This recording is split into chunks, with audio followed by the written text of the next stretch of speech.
새정치민주연합의 문재인 대표 광복절 기자회견을 오늘 했습니다. 참 많은 이야기들이 쏟아졌는데 논란이 지금 거세게 일고 있습니다. 현실 가능성이 있는 건지 어떤 건지 하나씩 조목조목 저희가 따져드리겠습니다. 먼저 문재인 대표의 이야기를 직접 들어보시겠습니다. 조치로 우리 기업들만 피해를 입었습니다. 의사 조치는 법적 근거도 없습니다. 저는 여야 양당 대표 공동으로 대통령에게 의사 조치 해제를 요구하는 공개 사안을 보낼 것을 제안합니다. 이병수 팀장, 네. 결국에는 5.24 조치를 풀자.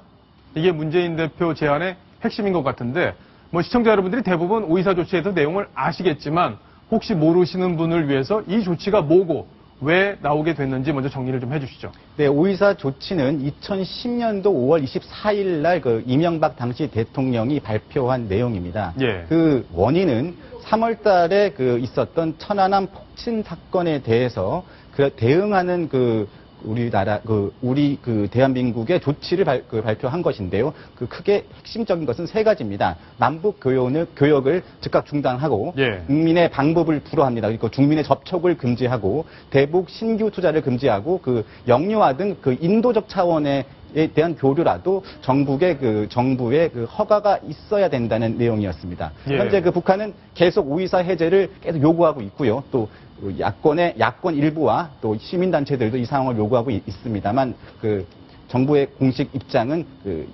연평도 사건을 포함해서 북한의 도발에 대한 사과가 예. 먼저 돼야 된다는 게 먼저 사과가 입장입니다. 있어야 된다. 네. 박성훈 논설위원. 네. 이 2010년 3월 23일 날 천안함이 북한의 지뢰에 맞아서 이 폭격이 됐단 말이에요. 그래서 우리 장병 46명이 네. 목숨을 잃었습니다. 그에 대해서 아무런 지금 북한에서는 인정도 하지 않고 있고 사과도 안 하고 있는 그 상황인데 그거 그냥 없는 일로 덮을 수 있는 건가요? 없죠. 문재인 대표는 아마 최근에 유례 없이 처음으로 이 북한의 목함지뢰 도발에 대해서 비판을 하고 나선 것을 아마 본인이 할 얘기는 이제 내 할 도리는 다 했다. 그러면서 네. 본인이 앞으로 대권 주자로서 하고 싶은 어떤 경제 통일관을 제시한 것으로 생각이 되는데요. 지금 만일에 저런 5.24 조치를 우리 정부가 해제한다고 하면 북한에 결정적으로 잘못된 메시지를 주게 됩니다. 자, 북한이 목함지뢰 도발했는데 대한민국에서는 천안함 때 했던 대북 봉쇄 조치를 푼다? 그럼 바로 우리의 강공, 우리의 무력에 의한 남한을 심판하는 이 부분에 대해서 남조선이 쫄았구나. 예. 역시 우리는 힘으로 계속 압박을 해야 남조선은 우리에게 제대로 할 도리를 바칠 걸 바치고 나올 것이다. 이런 잘못된 시그널로 읽게 될 가능성이 높고요. 또 하나는 국민들 사이에서도 지금 목함질에 대한 북의 도발에 대한 정부가 제대로 응징과 제대로 된 제재를 못했다 그래서 불만이 엄청 큽니다. 그렇죠. 이런 상황에서 5.24 조치를 해제하고 나선다면 굉장히 국민들 남남 갈등을 그야말로 문 대표가 원하지 않은 남남 갈등을 심화시킬 수도 있다. 이런 생각이 듭니다. 예. 신 대표님. 네. 사실 경제가 좀 어렵기 때문에 북한과의 어떤 적극적인 교역 이런 걸 통해서 여러 가지 가능성 또 경제에 활력을 불어넣는 조치 이런 게 필요하다고 보는 시각도 있긴 합니다. 자, 그런데 이 5.24 조치를 해제하는 문제가 이렇게 감성적으로만 또 실리적으로만 접근할 수 있는 문제는 아니지 않느냐 이런 반론도 많은 게 사실입니다. 방금 박성원 논설위원께서 아주 정확한 지적을 해주셨어요. 예. 북한이 박광자 씨를 금강산에서 사살했지 않습니까? 시격했죠. 사살했죠, 사살. 예. 사살했고, 그리고 천안함 폭침, 연평도 포격도발, 이게 같은 해, 거의 비슷한 시기에 동시다발적으로 일어났습니다. 그에 대해서 이명박 정부가, 이렇게 해서는 남북관계 개선, 지속할 수 없다라고 하는 우리의 입장이었습니다. 그러면은 북한이 사실은 이제 우리 정부도 이 5.24 조치에 대해서는 뭔가 처음에 어떤 감정에서 지금 한 5년이 지났기 때문에 예. 뭔가 좀 변화된 것은 필요하긴 합니다. 이를테면 북한이 정말 어떤 일이 있어도 천안함에 대해서는 사과를 안 할 것 같은 생각은 누구나 할 수 있습니다. 그럼 천안함에 대해서 어떤 유감 표명 또는 다른 우회적인 어떤 입장 표명 이러한 내용이라든지 그렇게 되어서 5.24 조치를 해제를 한다든지 하는 것이 첫 번째. 두 번째는 그러니까 해제의 명분을 북한에 줘야 된다 이거죠. 명분이 있어야죠. 예. 명분 없이 가면 안 되고 그러면 이것은 이제 북한이 능동적으로 명분을 주었을 때 이야기고 북한이 지금처럼 그대로 있으면서 오히려 더 지뢰 도발이나 이런 것을 했을 때는 예. 그 명분도 주지 않고 더 도발하지 않습니까? 그렇죠. 그러면 지금 정부 입장에서는 또 지금 우리 박근혜 정부는 이명박 정부의 어떤 그 수평선상에 있는 것입니다. 따라서 이명박 정부의 정책을 부정하지 않으려고 하면은 이 오이사 조치가 바로 천안함 폭침, 연평도 포격도발 때문에 생겼으면 우리는 그 이후에 원점 타격하겠다, 지휘 세력 타격하겠다고 했으니까 최소한 한 번은 원점 타격, 지휘 세력 한 번 하고 해보고. 해제를 해야 명분이 서는 것이죠. 예. 북한이 가만히 있을 경우에는. 네. 김태현 변호사는 어떻게 보세요? 그 오이사 조치 문재인 대표가 지금 해제해야 된다 주장하시면서 뭐 약간의 저로서는 이해할 수 없는 하나 논거를 대해서 제가 좀 말씀을 드리는데 전혀 법적 근거가 없다 이렇게 말씀하셨거든요. 그 얘기를 뒤집어 보면 이명박 정부가 초법적인 발상을 했다 이런 얘기 아니겠습니까? 네. 전혀 그렇지가 않습니다. 우리나라가 남북교류를 할 때 남북교류협력법상에서 통일부 장관 허가나 승인을 받아야 되는 것이거든요. 함부로 북을 못 가는 것이죠. 이명박 정부가 오이사 조치했다는 얘기는 남북교류와 협력에 있어서 통일부 장관의 허가를 좀 엄격하게 하겠다. 일종의 행정청의 재량을 행위를 하는 데 있어서 허가 기준을 좀 강화한 겁니다. 그렇기 때문에 이것은 초법적인 조치라고 볼 수 없는 거고 행정청의 어떤 행정 재량, 즉 대통령 통치라고 볼 수 있는 것이지 이걸 마치 이명박 정부가 초법적인 어떤 행위를 한 것처럼 말씀하시는 것은 사실을 좀 예. 호도하는 것이라고 볼 수 있을 것 같습니다. 그 같은 맥락에서 지금 지난 그 6월 달에 대법원이 그 오이사 조치로 피해를 입은 그 투자자의 손해에 대해서 국가가 손실보상을 해야 되느냐라는 판결이 있었습니다. 아, 그랬군요. 그때 대법원의 확정 판결은 뭐냐면 한마디로 오이사 조치는 적법하다. 국가가 이 부분에 대해서 보상을 할 의무는 없다라고 하는데 그 논거가 뭐냐면은 중대한 그 위기 상황을 맞아서 정부가 국민의 생명과 재산을 보호하기 위하여 북한에 대한 강경한 제재 조치가 필요함에 따라 이루어진 조치다. 그리고 이런 부분에 대해서는 그 기업의 피해를 최소화하면서도 북한을 제재하는 목적을 달성하기 위해서 북한에 대해서 신규 투자를 금지하고 또 투자를 확대하는 것을 금지하는데 국한돼 있기 때문에 이 부분에 대해서는 적법한 조치다. 이러한 대법원의 판결이 있었습니다. 예. 결과적으로는 이제 여러 가지 선결 조건, 북한에도 좀 문재인 대표가 압박하는 그런 얘기를 좀 했으면 더 균형감이 있지 않았을까 하는 지적들도 지금 나오고 있는데 북한에다가 적극적인 사과 이런 것도 요구할 필요가 있지 않나 이런 생각도 드는데요. 신인균 대표, 오늘 문재인 대표가 다른 얘기도 했습니다. 2+2 회동을 제의를 하면서 북한의 핵 억제를 이걸 통해서 한번 시도해보자 이런 새로운 제안도 내놨는데 어떻게 평가하십니까? 자, 지금 이제 동북아는 북한의 핵을 위해서 육자회담이라는 게 있습니다. 예.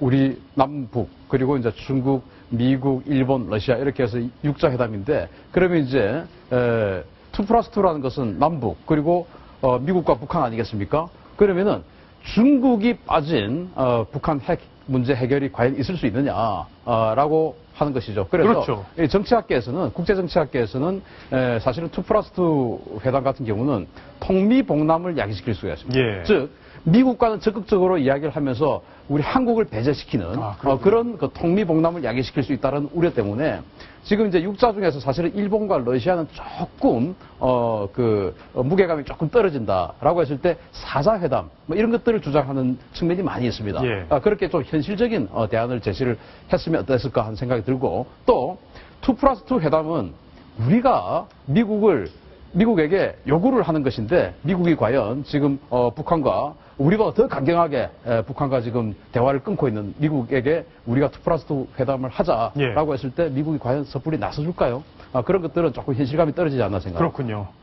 자, 오늘 문재인 대표가 뭐 이거 말고도 여러 가지 또 이야기를 했습니다. 바로 남북한이 경제 통일을 이루어야 된다 이런 얘기를 했는데 일단 어떤 말을 했는지 직접 한번 들어보시겠습니다.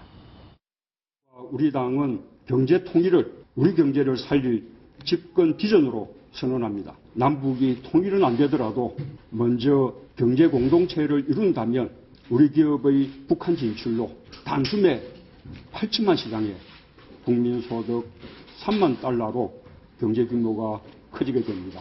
국민소득 5만 불 시대로 향해 갈 수 있습니다. 박성원 논설위원. 네. 박근혜 대통령도 통일 대박론을 이야기를 하긴 했습니다. 그러니까 결과적으로 지금 남한이 더 이상 이 성장에 한계가 있는 게 아니냐, 남한 경제가. 이렇기 때문에 북한과의 적극적인 교류를 통해서 새로운 전기를 마련해야 된다. 이게 통일 대박론의 또 어떤 중요한 포인트이기도 한데 문재인 대표도 결국엔 네. 비슷한 점을 거론한 것 같기도 하고요. 네.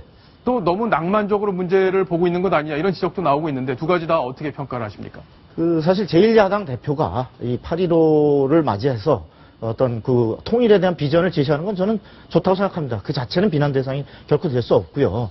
다만 문제는 자, 남북한이 어떤 8천만이 통일됐을 때 통일 경제 강국을 어떻게 만들어 나갈 것이냐의 방법론인데 예. 그런 면에서 보면 사실 박근혜 대통령이 제기했던 통일 대박론도 하나의 큰 앞으로의 이상적인 하나의 밑그림이라고 한다면 문재인 대표도 그와 맥락 나도 그 같은 맥락이다라고 얘기를 했어요 오늘. 근데 문제는 접근 방식에서의 현실성입니다. 지금 아까 우선 당면하게 현재 막혀 있는 남북 관계를 아까 어떻게 뚫어 나갈 것인가에 대해서 어떤 튼튼한 안보와 함께 북한의 그 국제적인 핵 개발에 대한 분명한 포기 그리고 어떤 미사일 이런 도발에 대한 분명한 포기와 그에 대한 약속을 받아내지 않는 상태에서 아까도 얘기했듯이 잘못된 시그널로 북한에 대해서 의사조치 해제 그다음에 2+2 회담은 특히나 예. 아까 지금 남북 미중이라는 우리가 얘기한 일반적인 개념이 아니라 오늘 약간 의아한 개념인데 남북 또는 북미 이런 표현을 썼습니다. 그렇게 되면은 결국은 북미 간 대화에 의해서